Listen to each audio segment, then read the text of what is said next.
Hello guys, tech group YouTube চ্যানেলে আপনাদের সবাইকে স্বাগতম। তো আজ আমি আপনাদেরকে একটি মডুলের সাথে পরিচয় করাবো। দেখতে পাচ্ছেন আমার হাতে রয়েছে একটি মডুল।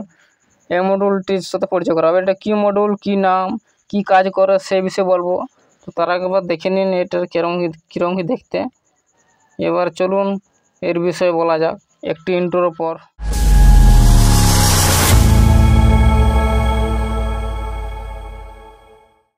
সো গাইস, এটার বিষয়ে বলো। তো দেখতে পাচ্ছেন এটা মডুল। এই মডুলটির নাম হচ্ছে LM317 ভোল্টেজ রেগুলেটর মডুল। তো এটা হচ্ছে ভোল্টেজ রেগুলেট করে, দেখতে পাচ্ছেন। তাছাড়া মডুলের নাম লেখা রয়েছে দেখুন, LM317। এটা হচ্ছে মডুল। এটি একটা ভোল্টেজ রেগুলেটরের কাজ করে। আপনারা ইনপুটে আপনারা 3 থেকে আপনারা প্রায় 40 ভোল্ট পর্যন্ত দিতে পারবেন, বা 30 ভোল্ট পর্যন্ত আপনারা ইনপুট দিতে পারবেন। আউটপুটে আপনারা ইচ্ছা মতো অ্যাডজাস্ট করে আউটপুট নিয়ে নিতে পারেন। আর ম্যাক্সিমাম এটা কত এম্পিয়ার নিতে পারেন, ম্যাক্সিমাম 1.5 এম্পিয়ার লেখা রয়েছে, কিন্তু এটাও টেস্ট করব কত এম্পিয়ার পর্যন্ত নিতে পারবো ম্যাক্সিমাম। তো যাই হোক, এই হচ্ছে LM317 ভোল্টেজ রেগুলেটর মডুল, বা ভোল্টেজ রেগুলেটর বললেও চলে। তো এবার প্রথমে চলে আসি এর বিষয়। তো দেখতে পাচ্ছেন এখানে সেরকম কিছু নেই, একটু রেগুলেটর আইসি রয়েছে দেখুন, LM317। তার সাথে এটা হচ্ছে রেগুলেট করে, ভোল্টেজ রেগুলেট করার জন্য একটা ভেরিয়েবল রেজিস্টার রয়েছে। এখানে কানেক্টার রয়েছে, ইনপুট ও আউটপুট কানেক্টার। আর সেরকম কিছু নেই, সেরকম একটি ক্যাপাসিটার রয়েছে আউটপুটে ফিল্টার করার জন্য, দেখতে পাচ্ছেন। আর এখানে ইনপুট আউটপুট যদি না বুঝতে পারেন লেখা রয়েছে দেখুন, ভোল্ট ইন আর ground, same to same ground আর ভোল্ট আউট। তো সেরকম এখানে প্রথম ভোল্টেজ ইনপুট দেবো। সো এখানে আমি একটি ইনপুটের জন্য একটি বেরিন ব্যবহার করব। আপনারা এখানে পাওয়ার সাপ্লাই ব্যবহার করতে পারেন, কি আমাদের ইচ্ছে মতন। সো আমি এখানে একটি বেরি ব্যবহার করব। দেখতে পাচ্ছেন এটা হচ্ছে 12 ভোল্টের বেরি। এখানে আমি আউটপুট আপনাদেরকে ভোল্টেজটা দেখিয়ে দিই। তো এখানে দেখুন মাল্টিমিটার নিয়ে নিচ্ছে। এখানে DC 20 ভোল্টে সেট করার পর এখানে আউটপুট ভোল্টেজ একবার দেখিয়ে দিচ্ছি, বেরিতে কত ভোল্টেজ আউটপুট দিচ্ছে।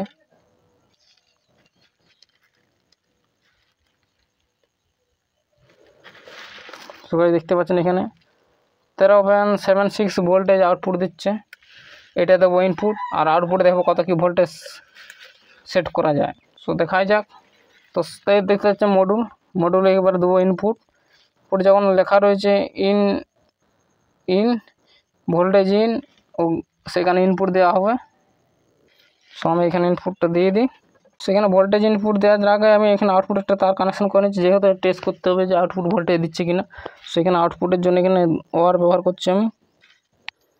সো এই তারগুলো আগে লাগিয়ে নিই আউটপুট, তারপর আমি এখানে ইনপুট ডাইরেক্ট দিয়ে দেবো বেরি। যেহেতু এটা বেরি, কোনো অসুবিধা নেই, ডাইরেক্ট।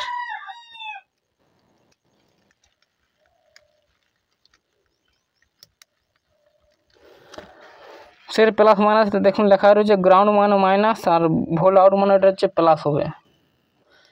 যে কোনো জায়গায় গ্রাউন্ড লেখা থাকবে মানে এটা জানবেন মাইনাস, আর যেটি ভোল্ট ইন বা ভোল্ট আউট সেখানে হচ্ছে প্লাসে হবে। আর একমাত্র যেখানে গ্রাউন্ড বা জি লেখা থাকবে সেটা হচ্ছে গ্রাউন্ড মানে মাইনাস। তো এখানে প্লাস মাইনাস আউটপুট কানেকশন করে নিচ্ছি, দেখতে পাচ্ছেন। তাছাড়া আপনার যদি লেখা ছাড়া এখানে দেখতে পাচ্ছেন যে সাইডে ক্যাপাসিটার রয়েছে সেই সাইড থেকে আউটপুট নিতে হবে। আর এইবারে এখানে দেবো ইনপুট তো আপনারা দেখিয়ে দিয়েছি 13.7 ভোল্ট রয়েছে। সো আমি এখানে দিচ্ছি ইনপুট। অবশ্যই এটা প্লাস মাইনাস দেখে ইনপুট দেবে, যেহেতু তাহলে এটা নষ্ট হয়ে যাওয়ার সম্ভাবনা রয়েছে, যেহেতু এটা এসির ক্ষেত্রে কোনো প্লাস মাইনাস নেই। তো এখানে প্লাসে প্লাস মাইনাস দিয়ে দেবেন। আপনারা দেখে শুনে দেওয়া কানেকশন করার সময় দেখে শুনে কানেকশন করবেন।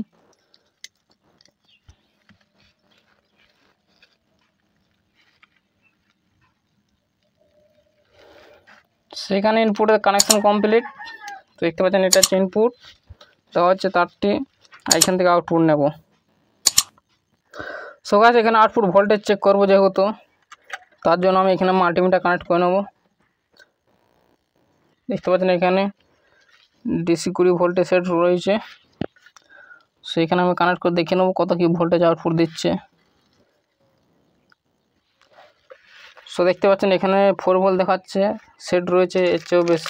এবার দেখা যাক কত এখানে হচ্ছে মিনিমাম কত করা যায়, ম্যাক্সিমাম তো আপনারা যেমন পাওয়ার ইনপুট দেবে ভোল্টেজ সেই অনুযায়ী আউটপুট পাবেন। সো দেখতে পাচ্ছেন এখানে 4 ভোল্ট রয়েছে। আমি এখানে রেগুলেট করে দেখব কত কি ভোল্টেজ করা যায় সেট, মিনিমাম কত ভোল্টেজ ডাউন হতে পারা সম্ভব। সো দেখতে পাচ্ছেন এখানে ডাউন হচ্ছে মিনিমাম 1.2 ভোল্টে, আর ম্যাক্সিমাম আপনাদের যেমন ব্যাটারি আউটপুট সেই অনুযায়ী ভোল্টেজ দেবে। তো এটাও দেখে নিচ্ছি কত কি ভোল্টেজ আউটপুট দিচ্ছে। দেখতেই পাচ্ছেন ভোল্টেজ বেড়ে বেড়ে যাচ্ছে। দেখতে পাচ্ছেন আপনারা রেগুলেটরটি ঘুরিয়ে আপনাদের ইচ্ছা মতন ভোল্টেজ সেট করে নিতে পারবেন। দেখা যাক। সো এখানে দেখতে পাচ্ছেন এখানে ইনপুট দিয়েছে 13 ভোল্ট 13.7 ভোল্ট, এখানে আউটপুট দিয়েছে 12.32 ভোল্ট। ঠিক আছে, স্টেপ ডাউন করবে, স্টেপ আপ করবে না। সো এবার চেক করবে এর আউটপুট এম্পিয়ার কত এম্পিয়ার, যেহেতু এটা 1.5 এম্পিয়ার রয়েছে পাওয়ার দেওয়া লেখা রয়েছিল। সো এটাই চেক করব কত কি এম্পিয়ার দেয়। এখানে আমি 4 ভোল্টে সেট করে এলইডি স্ট্রিপ লাগাবো। সো এখানে দেখবো যে কত কি এম্পিয়ার আউটপুট দিচ্ছে। সো তোমাদের এখানে 4.1 ভোল্ট সেট করেছি। এবার করবো এখানে LED strip, 4 volt LED strip. এটা মিনিমাম 2 থেকে 2.5 এম্পিয়ার পর্যন্ত নিতে পারে। সো এটা আমি চেক করবো কত কি এম্পিয়ার আউটপুট নিচ্ছে। সেটা এম্পিয়ার চেক করার জন্য এখানে 10 এম্পিয়ার সেট করব, ডিসি 10 এম্পিয়ারে। সো এখানে চেক করব আউটপুট কত কি এম্পিয়ার দিচ্ছে। সেবার করব লাইট কানেকশন।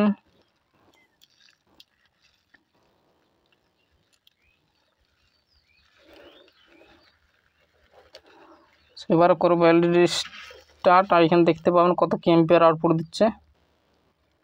সো দেখতে পাচ্ছেন এখানে যেমন কি লেখা ছিল 1.5 এম্পিয়ার পর্যন্ত দিতে পারতো, মোটামুটি 1.5 এম্পিয়ারের কাছাকাছি দিচ্ছে। এটা লেখা থাকে 1.5 এম্পিয়ার, কিন্তু আপনারা 1.5 এম্পিয়ার নিতে পারবেন না। মিনিমাম আমরা 1 এম্পিয়ার নেওয়ার চেষ্টা করবেন যতটা সম্ভব। হচ্ছে বেশি নিতে দেখতে পাচ্ছেন 1.28 এম্পিয়ার নিচ্ছে। আর সেই অনুযায়ী 1.5 এম্পিয়ার নিতে গেলে আপনার এখানে ট্রানজিস্টারটি প্রচুর হিট হচ্ছে। সো আমি বলবো এটা হেভি এম্পিয়ার নেওয়ার জন্য নয়, টুকটাক হালকা 1 এম্পিয়ারের মধ্যে যেমন থাকে। তাছাড়া এটা হিটসিং রয়েছে, তার মধ্যে যদি 1.5 এম্পিয়ার নেন প্রচুর হিট হচ্ছে, 1 এম্পিয়ারও হিট হবে। আপনারা 500 mAh ও 1 এম্পিয়ার নিতে পারবেন। সো আমরা ছোটোখাটো প্রজেক্ট বা কিছুর জন্য ভোল্টেজ, যেগুলো ভোল্টেজ আপনার কাছে 12 ভোল্ট ব্যাটারি রয়েছে, সেখানে আমরা ভোল্টেজ কমান ব্যবহার জন্য এই মডিউলটি ব্যবহার করতে পারেন। সো এখানে দেখতে পাচ্ছেন, আরেকবার দেখিয়ে দিচ্ছি, এখানে প্রায় 1.3 এম্পিয়ার নিচ্ছে, আর এটা প্রচুর হিট হচ্ছে ট্রানজিস্টারটি। সো যাই হোক, এই ছিল LM317 মডুলের বিষয়ে। তো এটা এর মধ্যে আর কিছু নেই, স্রেফ খুবই সিম্পল ও ইজি ইউজ করা যায়। আপনারা যে কোনো জায়গায় ব্যবহার করতে পারেন। তবে আমি আরেকবার বলে দিচ্ছি, আপনারা মিনিমাম এখানে 1 এম্পিয়ারের উপরে নেওয়ার চেষ্টা করবেন না। আপনারা যদি 1 এম্পিয়ার নিচে নেন সবচেয়ে ভালো হয়।